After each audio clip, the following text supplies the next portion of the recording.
आषाढ़ मास के गुप्त नवरात्रि के पहले दिन सुनिए महाविद्या माँ काली की कथा।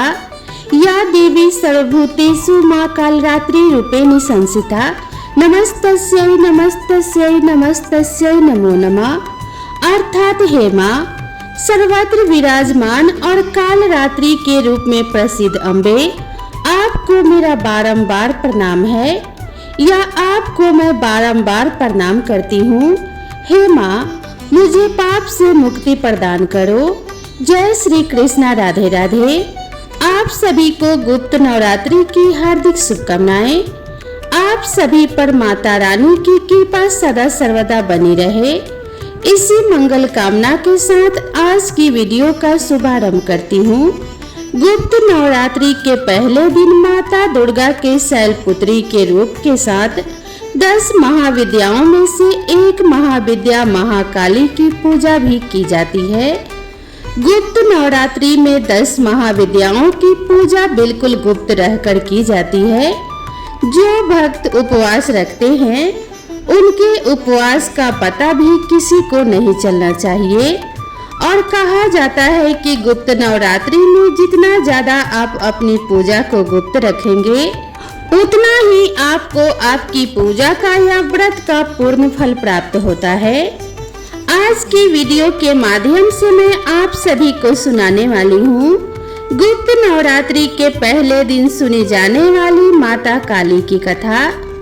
उससे पहले आप सभी से अनुरोध है कि वीडियो को अंत तक पूरा जरूर देखें और अंत में माँ काली के लिए कमेंट बॉक्स में जय माँ काली जरूर लिखें। आज की कथा को शुरू से अंत तक लेकर सुनने से आपको पूजा का संपूर्ण फल प्राप्त होगा। तो चलिए आज की कथा को शुरू करते हैं। महाकाल की काली का अर्थ है समय और काल। काल जो सभी को अपने में निगल जाता है। भयानक अंधकार और शमशान की देवी। वेद अनुसार समय ही आत्मा है, आत्मा ही समय है। माँ कालिका की उत्पत्ति धर्म की रक्षा और पापियों राक्षसों का विनाश करने के लिए हुआ है। काली माता को जगदम्बा की महामाया कहा गया है। माँ ने सती और पार्वती के रूप में जन्म लिया था। सती रूप में ही उन्होंने 10 महाविद्याओं के माध्यम से अपने 10 जन्मों की भगवान शिव को झांकी दिखा दी थी। शास्त्रों के अनुसार माँ भगवती ने दुष्टों का अंत करने के लिए विकराल रूप धारण किया था, जिन्हें माँ काली के नाम से जाना जाता है। इनकी आराधना से मनुष्यों के सभी भय दूर हो जाते हैं। पौराणिक कथा के अनुसार एक बार दारुक नाम के असुर ने ब्रह्मा जी को प्रसन्न किया।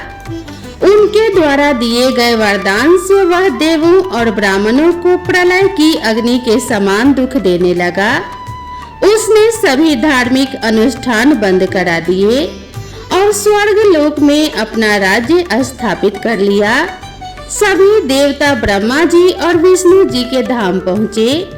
ब्रह्मा जी ने बताया कि यह दुष्ट केवल स्त्री द्वारा ही मारा जाएगा। तब ब्रह्मा विष्णु सहित सभी देव स्त्री रूप धर दुष्ट दारुक से लड़ने गए, परंतु वह दैत्य अत्यंत बलशाली था। उसने उन सभी को परास्त कर भगा दिया। ब्रह्मा विष्णु समेत सभी देव भगवान शिव के धाम कैलाश पर्वत पहुँचे तथा उन्हें दैत्य दारुक के विषय में बताया।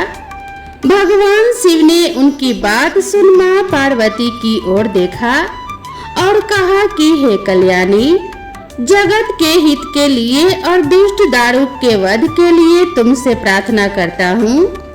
यह सुनकर माँ पार्वती मुस्कुराई और अपने एक अंश को भगवान शिव में प्रवेश कराया, जिसे माँ भगवती के माया से इंद्र आदि देवता और ब्रह्मा नहीं देख पाए। उन्होंने देवी को शिव के पास बैठे देखा। माँ भगवती का वह अंश भगवान शिव के शरीर में प्रवेश कर उनके कंठ में स्थित विष से अपना आकार धारण करने लगा। विष के प्रभाव से वह काले वर्ण में परिवर्तित हुआ। भगवान शिव ने उस अंश को अपने भीतर महसूस कर अपना तीसरा नेत्र खोला। उनके नेत्र द्वारा भयंकर विकराल रूप काले वर्ण वाली माँ काली उत्पन्न हुई। माँ काली के ललाट में तीसरा नेत्र और चंद्र रेखा थी। कंठ में कराल विष का चिन्ह था और हाथ में त्रिशूल व नाना प्रकार के आभूषण व वस्त्रों से वह सुशोभित थी। माँ काली के भयंकर व विशाल रूप को देख देवता व सिद्ध लोग भागने लगे। माँ काली के केवल हुंकार मात्र से दारुक समेत सभी असुर सेना जलकर भस्म हो गए।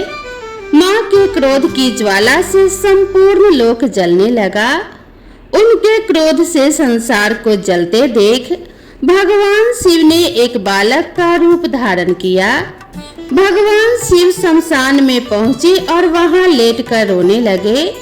जब माँ काली ने शिव रूपी उस बालक को देखा तो वह उनके उस रूप से मोहित हो गई। वात्सल्य भाव से उन्होंने शिव जी को अपने हृदय से लगा लिया तथा अपने स्तनों से उन्हें दूध पिलाने लगी। भगवान शिव ने उनके दूध के साथ ही उनके क्रोध को भी पान कर लिया। उनके उस क्रोध से 8 मूर्ति हुई जो क्षेत्रपाल कहलाई। शिव जी द्वारा माँ काली का क्रोध पी जाने के कारण वह मूर्छित हो गई। देवी को होश में लाने के लिए शिव जी ने तांडव किया। होश में आने पर माँ काली ने जब शिव जी को नृत्य करते देखा तो वो भी नाचने लगी, जिस कारण उन्हें योगिनी भी कहा गया। माता दुर्गा की 10 महाविद्याओं में माता काली को प्रथम महाविद्या के रूप में पूजा जाता है। माता काली का रूप भले ही भयानक हो, भक्तों को डराने वाला हो, लेकिन माता काली अपने भक्तों की सदा रक्षा करती हैं।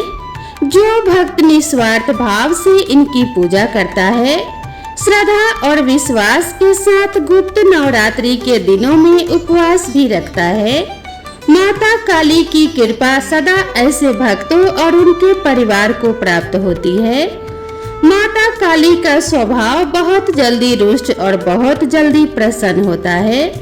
गुप्त नवरात्रि के पहले दिन माता काली की पूजा करने के लिए माता काली को गुड़ का भोग अर्पित किया जाता है और माता काली को लाल रंग का फूल अर्पित किया जाता है।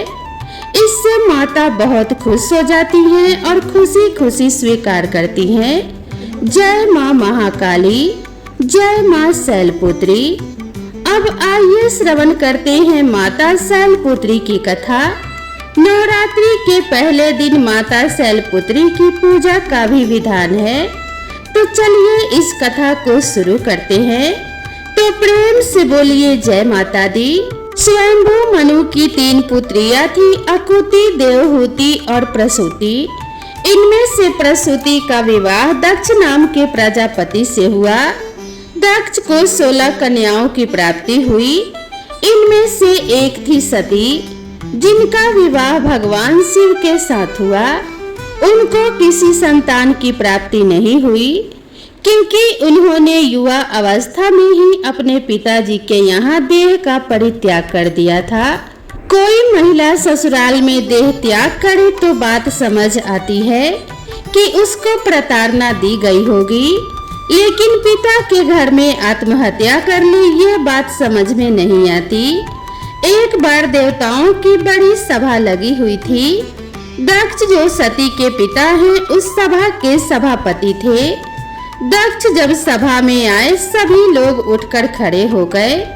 2 लोग उठकर खड़े नहीं हुए, ये थे भगवान शंकर और ब्रह्मा जी।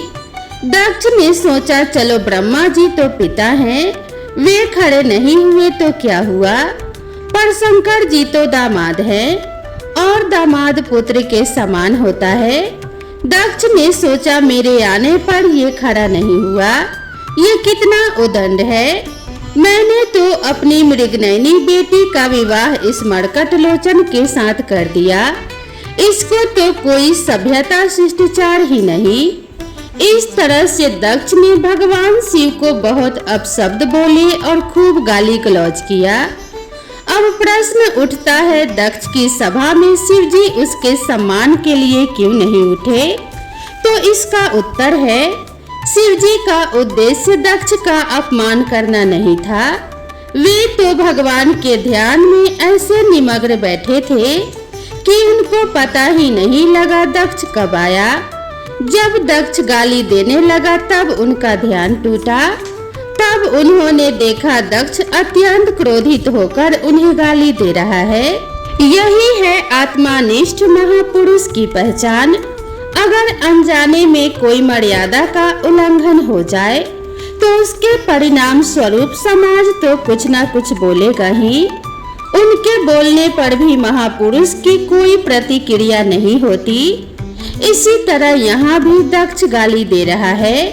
शिव जी अपने ध्यान में बैठे हैं, उनके ऊपर कोई प्रभाव नहीं, न ही उन्होंने कोई जवाब दिया। जब दक्ष ने देखा कि उसकी गाली देने के बाद भी शिव जी पर कोई प्रभाव नहीं पड़ रहा है, तब उसने हाथ में जल लेकर शाप दे दिया, आज के बाद किसी यज्ञ में तुम्हारा हिस्सा नहीं होगा। भगवान शिव तब भी कुछ नहीं बोले। दक्ष ऐसा शाप देकर सभा से चला गया। उसके बाद नंदीश्वर को क्रोध आ गया। उन्होंने दक्ष को शाप दे दिया, मेरे आराध्य को अकारण शाप दिया। तू इतनी देर से मैं कर रहा है। मैं शिव का ससुर हूँ, मैं सभापति हूँ। अगले जन्म में इसको बकरे का जन्म मिलेगा, फिर जीवन भर मैं करेगा। ये बात हम सबके लिए है। यदि हम ज्यादा मैं करते हैं तो अगला जन्म किसका मिलेगा? बकरी या बकरा बनना पड़ेगा। नंदीश्वर ने दूसरा श्राप ब्राह्मणों को दे दिया, तुम लोग दक्ष जैसे दुष्ट के यहाँ यज्ञ करने आए हो। तुम्हारी विद्या केवल जीविका के लिए रह जाएगी, तुमको ज्ञान कभी नहीं होगा। अब ब्राह्मणों के गुरु भृगु ऋषि बड़े क्रोधित हुए। वो बोले, हमने क्या किया है? हमें तो अकारण ही श्राप दे दिया। उन्होंने भगवान शंकर के गणों को श्राप दे दिया, जितने भगवान शंकर के भक्त हैं सब पाखंडी हो जाएंगे, ना स्नान करेंगे, ना ठीक से पूजा करेंगे, भांग खाएंगे और हड्डियों की माला पहनेंगे। ये सभी चीजें तामसी होंगी।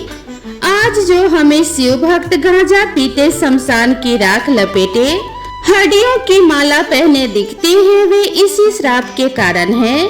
भगवान शंकर तो एकदम सात्विक हैं। क्या वे अपने भक्तों को इन तामसिक प्रवृत्तियों के लिए अनुमति देंगे? उन्होंने अनुमति नहीं दी। ये तो भृगु जी का शाप लगा हुआ है। भगवान शंकर ने देखा सापा सापी बढ़ रही है, अब यहाँ से चलना ठीक है। उन्होंने गणों को संभाला और कैलाश पर्वत पर चले गए। एक दिन दक्ष ने कनखल क्षेत्र में यज्ञ का आरंभ किया। उसने ऐसा दुराग्रह किया कि यज्ञ में मैं विष्णु की पूजा तो करूंगा पर शिव जी की नहीं। देवों ने उससे कहा कि तेरा यज्ञ सफल नहीं होगा, फिर भी उसने दुराग्रह से यज्ञ किया। इस तरह दक्ष ने भगवान विष्णु, ब्रह्मा जी और देवराज इंद्र को निमंत्रण दिया, पर शिव जी को निमंत्रण नहीं दिया। हरिद्वार में कनखल नामक स्थान पर यज्ञ का आयोजन हुआ। सारे देवता कैलाश पर्वत से होकर आ रहे हैं, तो सती और भगवान शंकर को प्रणाम करके जा रहे हैं। सती ने पूछा कि आप सब कहाँ जा रहे हैं? तो उन्होंने कहा, तुम्हारे पिता के घर यज्ञ है और तुम हमसे पूछ रही हो कि आप सभी कहाँ जा रहे हैं। इतना कहकर सभी देवता चले गए। इधर सती ने भगवान शंकर से प्रार्थना की और कहा कि हे प्रभु, आपके ससुर के यहाँ इतने बड़े यज्ञ का आयोजन हो रहा है और आप यहाँ पर बैठे हुए हैं। माता सती की बात सुनकर भगवान शिव मौन हैं। वे जानते हैं कि क्या घटना होने वाली है। बताने से सती को सिर्फ दुखी होगा। सती कहती है, निमंत्रण नहीं मिला, इसीलिए शायद आप जाना नहीं चाहते हैं। शास्त्रों में विधान है, गुरु के यहाँ, पिता के यहाँ और मित्र के यहाँ बिना निमंत्रण के भी जा सकते हैं। जब सती भगवान शिव को शास्त्र का विधान बताने लगी तो भगवान शंकर को हंसी आ गई। भगवान शंकर सोचने लग गए, सारे संसार को उपदेश मैं करता हूँ, मैं ही सारे संसार को ज्ञान देता हूँ। आज ये सती मुझे शास्त्र का विधान बता रही है। शिव जी ने सती को समझाया, देवी तुम ठीक कहती हो, गुरु के यहाँ, पिता के यहाँ और मित्र के यहाँ बिना निमंत्रण के जा सकते हैं, पर यदि जानबूझकर निमंत्रण नहीं दिया गया हो तो बिल्कुल ही नहीं जाना चाहिए, क्योंकि उसके अंदर कोई ना कोई द्वेष भावना जरूर है। वहाँ जाने से कोई भलाई नहीं होगी। अतः मेरी सलाह है, तुमको अपने पिता के यहाँ इस समय नहीं जाना चाहिए। इतना कहकर भगवान शंकर मौन हो गए, क्योंकि पता है कि दक्ष पुत्री है, अपनी बुद्धि बहुत चलाती है, पता नहीं मानेगी या नहीं। सती के अंदर द्वंद्व चल रहा था, पति की याद आए तो अंदर, पिता की याद आए तो बाहर। समझ नहीं आ रहा था कि क्या करूं। ऐसे अंदर बाहर यादों को अपने अंदर समेटे हुए फिर उनको गुस्सा आ गया। भगवान शंकर की ओर लाल लाल नेत्रों से देखते हुए बिना बताए सती चल पड़ी अपने मायके की ओर। भगवान शंकर ने गणों को आदेश दिया, तुम्हारी माता जा रही है, तुम भी उनके साथ जाओ, नंदी को ले जाओ और सामान भी ले जाओ, क्योंकि ये अब लौटने वाली नहीं है। देखिए, भगवान शंकर अपने पत्नी को नहीं समझा पाए। आपकी पत्नी आपकी बात ना माने तो दुखी मत होना, सोच लेना ये तो सृष्टि की परंपरा है। ब्रह्मा जी अपने बेटों को नहीं समझा पाए, शंकर जी अपने पत्नी को नहीं समझा पाए, तो आप दुखी क्यों होते हो? ये दुनिया ऐसे ही चलती है। सती माता वहाँ से चली गई। भगवान शंकर को कोई चिंता नहीं, वे ध्यान में बैठ गए। अपने पिता दक्ष के यहाँ जाकर सती ने देखा भगवान शंकर का कोई हिस्सा नहीं था। क्रोधित होकर उन्होंने अपने पिता से कहा, मूर्ख, क्या महादेव जैसे देवता दुनिया में है या नहीं?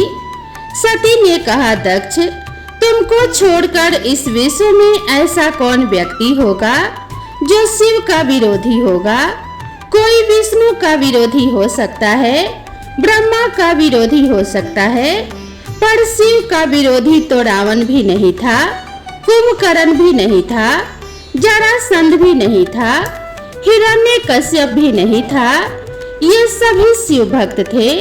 शिव इतने दयालु, इतने कृपालु हैं कि अपने भक्तों के लिए अपना सब कुछ दे देते हैं, अपना ध्यान भी नहीं रखते। तुमने उनका विरोध किया है।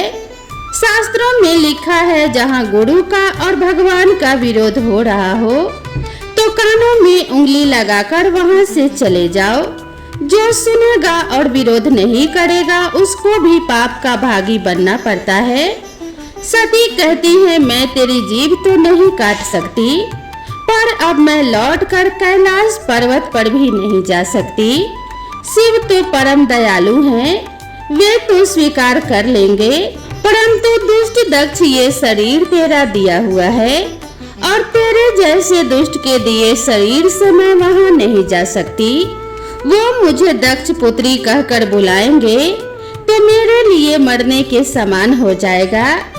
इसके बाद सती ने भगवान शिव का ध्यान किया और यज्ञ की उत्तरी दिशा में बैठकर योग के माध्यम से अग्नि को प्रकट किया और अपने शरीर को भस्म कर दिया। अब तो हाहाकार मच गया। शिव जी के रुद्र यज्ञ का विध्वंस करने लगे। भृगु जी ने देवताओं को प्रकट किया और रुद्र गणों को मार मार कर भगा दिया। ये समाचार जब नारद जी को मिला तो नारद जी ने भगवान शिव को बताया, प्रभु सती की ये दशा हुई है। अब भगवान शिव को क्रोध आया। शिव जी को अपने अपमान पर क्रोध नहीं आया, पर आज सती का अपमान हुआ तो भयंकर क्रोध आया। उन्होंने अपनी एक जटा उखाड़ी और जमीन पर पटक दी। उससे एक विलक्षण पुरुष प्रकट हुआ जिसके 3 नेत्र थे, भयंकर विशाल शरीर वाला था। हाथ में त्रिशूल लिए ये वीरभद्र भगवान थे। वीरभद्र ने शिवजी को प्रणाम किया और बोला, क्या आदेश है? शिवजी ने कहा, एक ही आदेश है, दक्ष को मार डालो, यज्ञ का विध्वंस कर दो। वीरभद्र जी उत्तराखंड होते हुए हरिद्वार की तरफ पहुँचे। अपराह्न का समय था, दोपहर के 3 बज रहे थे। यजमान लोग विश्रामशाला में थे, पंडित और देवता लोग यज्ञशाला में थे। वहां जाकर वीरभद्र ने यज्ञ का विध्वंस कर दिया। यज्ञशाला के डंडे उखाड़ दिए, बांसों से यजमानों की, देवताओं की, पंडितों की पिटाई की। यज्ञ में भगदड़ मच गई। वीरभद्र ने 4 लोगों को पकड़ लिया, एक तो यजमान दक्ष को, एक आचार्य भृगु जी को जो यज्ञ करा रहे थे, और 2 देवता जो शिव के विरोधी थे, पूषा और भग। सबसे पहले दक्षिणा आचार्य को मिली। शास्त्रों में कहा है, आचार्य को डबल दक्षिणा दी जाती है। उनकी दाढ़ी और पूंछ एक साथ उखाड़ दिए, क्योंकि वो अपनी बड़ी बड़ी दाढ़ी फटकार कर शिवजी को सजा देने के लिए इशारा कर रहे थे।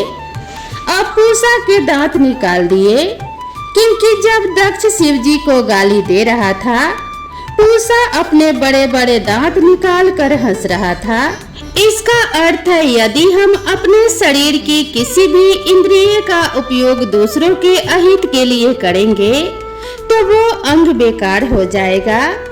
पूषा ने दांतों का दुरुपयोग किया, भाग देवता की आंखें निकाल ली, क्योंकि वो दक्ष को आंखों से इशारा कर रहा था, और गाली दो और गाली दो।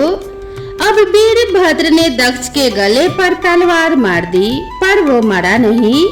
वीरभद्र ने भगवान शिव का ध्यान किया और दक्ष की गर्दन मरोड़ कर तोड़ डाली।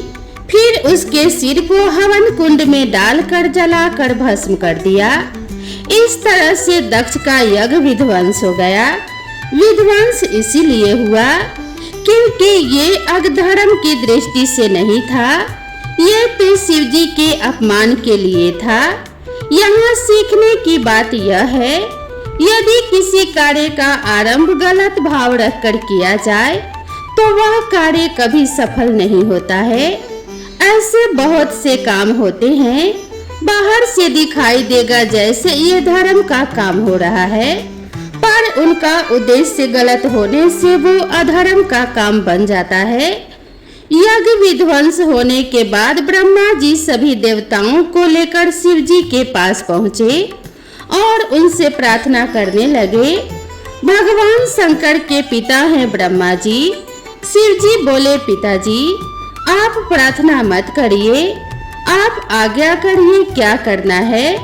ब्रह्मा जी ने कहा, देखो यजमान को जीवित कर दो। दक्ष यज्ञ पूरा किए बिना मर गया है। भृगु जी की दाढ़ी मूछ अभी तक नहीं आई है, उनको दाढ़ी मूछ आ जाए ऐसी व्यवस्था कर दो।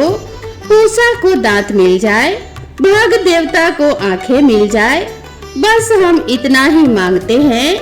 भगवान शिव हमेशा अपनी मस्ती में रहते हैं। बोले, अभी कर देता हूँ, इसमें कौन सी बड़ी बात है। अपने एक गण को बोला, किसी बकरे का सिर काट कर ले आओ।